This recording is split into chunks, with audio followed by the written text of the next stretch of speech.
So a few years ago, I made a digital hook and eye in Clo 3D, and I made that file available as a free download. And since then, I've made many other versions of this hook and eye of different widths and heights, and then a whole bunch of other trims that I use all the time in my intimate apparel garments. And so I decided to just get those all organized and put them in a folder and make them available for free. So if you want this, you can get the original hook and eye and all the new versions linked in the description box below.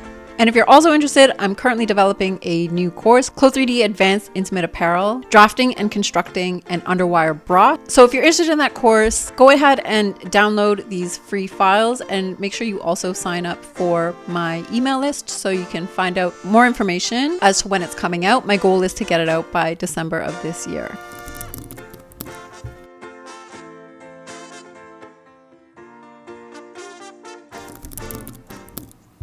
So I thought it'd be interesting to show some examples of garments where I've used this hook and eye. So here is a 2x3 on this bra that I made for Kristen Anderson for the brand Mentionables. Here's one that I made for the Clo 3D User Summit in 2024. I made a video of this one.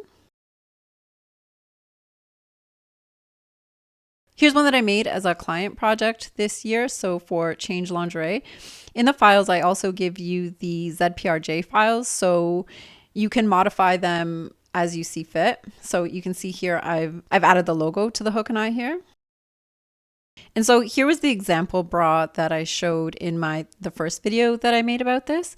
And so if you look here, when I draft the bra in Clo, I just create this pattern piece that's the actual dimensions of the hook and eye that I'll be using to sew the bra. And in a pinch, you can use a image of a hook and eye, like a graphic image, and just apply it. But I prefer to use the digital trim file because I find that I can modify it a little more. It's just as easy to use, and I think it just looks better overall for the presentation. Okay, let me just show you how easy it is to use these trims. In the course that I'm making, this is the bra that we're actually going to construct in Clo 3D, and you can see this is the actual pattern that we'll be developing together. And then here I just have a placeholder for the hook and eye. It's a pattern piece that is the width and height of the hook and eye that I'll be using for my actual project. So when you download the hook and eye, what you'll do is add it to my library. If you're using the new library, you just go to my library up here and then add folder right here. And if you're using the old library, you add a folder by going to the plus icon right here. It took me a while to start using the new library, but I'm actually getting used to it now and I'm liking it.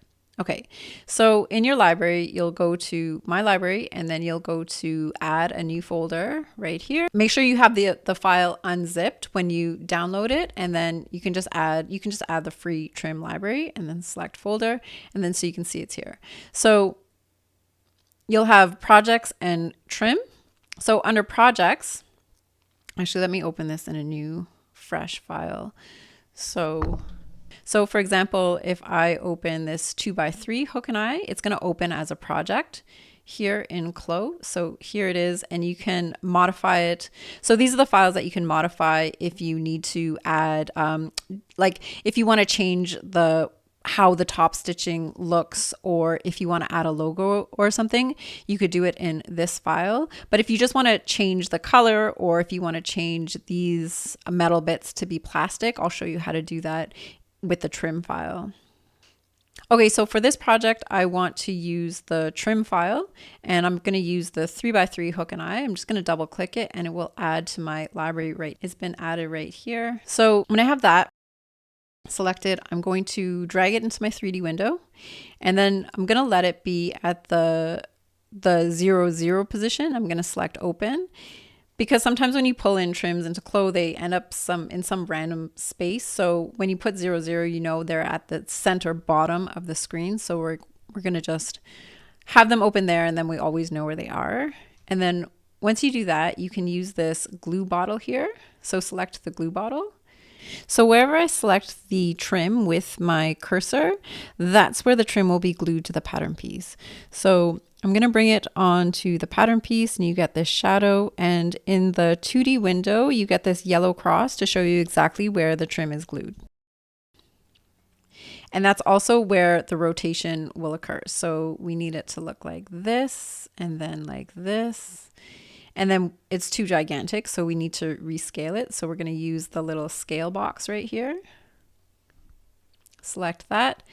And then you want the arrow to be on a diagonal like that. And then it's like a clock. So if I go clockwise, it's getting bigger. And if I go counterclockwise, it's getting smaller. And then I just take a second to refine the placement of this.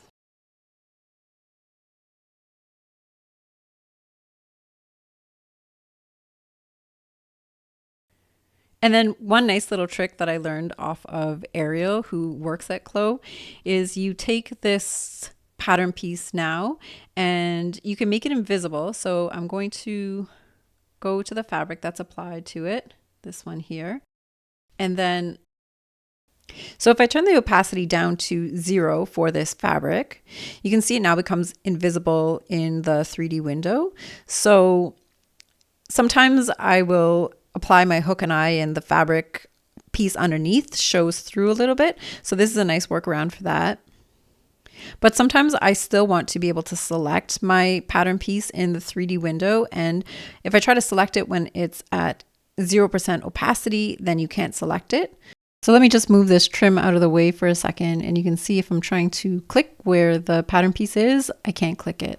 So the trick for this is to set that fabric to an opacity of 1.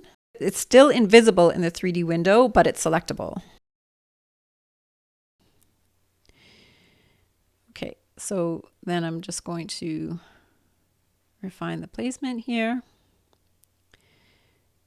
And once I think it looks good, then I can even simulate. So this is nice because now when you simulate, it doesn't move around too much. See, I have it glued down here, so I'm actually going to reset the glue of it. So I'm going to glue it to the center. Now, when I simulate, it stays in place. The reason why I like using a trim rather than an image is because all of these things are modifiable. So if you want to change this to a plastic, you just select the part of the trim that you want to change, and then over here under type, you can change it to plastic. And then you have plastic trims.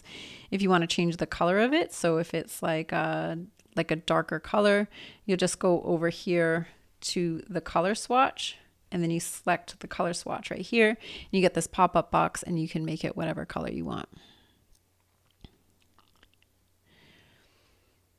And you can even change the color of the stitches here, so they can have their own independent color. Whatever color you want them to be. Yeah, so enjoy the trim library. Oh, you'll get this heart trim that I used on that other project, and lots of hook and eyes, up to 3-row by 6 hook and eye. All right, that's all I got for you today. Thanks for being here. I hope you find this useful, and I'll catch you next time. Bye.